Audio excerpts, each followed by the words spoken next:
ஸ்ரீகாலா, அழுதுட்டு இருக்கியாடா? டேய் ஏந்திர சாப்பிடலாம். சரி ஏந்திரி வா சாப்பிடலாம் வா. அக்கா உன்கிட்ட எத்தனை தடவை தான் கேக்குறது?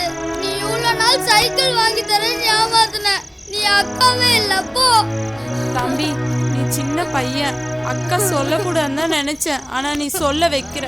நம்ம இருக்கிற டென்ட் கோட்டாக்கு இந்த ஏரியா அரசியல்காரங்க 5000 ரூபாய் அட்வான்ஸ் கேட்டாங்கடா. அது என் முதலாளி அம்மாட்ட தாண்டா வாங்கி கொடுத்தான். அதுக்கே நான் 6 மாசம் கடன் பாக்கி இருக்குடா. அது என் சம்பளத்தை கழிச்சுப்பாங்க. அது இல்லாம வீட்டு வாடகை 450 ரூபாடா. நம்மள மாதிரி பொறமுகங்களுக்கு இதாண்டா நிலைமை.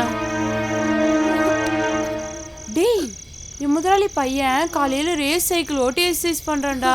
இன்னும் 6 மாசத்துல ஃபாரின் போறானடா. என் முதலாளி அம்மா கிட்ட என் தம்பிக்கு இந்த சைக்கிளை தாங்கன்னு கேட்டேன்டா. அவங்களும் தரேன்னு சொன்னாங்கடா. வாடா சாப்பிடலாம். என் செல்லல வாடா சாப்பிடலாம். வாடா சொல்றேன்ல வாடா சாப்பிடலாம். காட்டு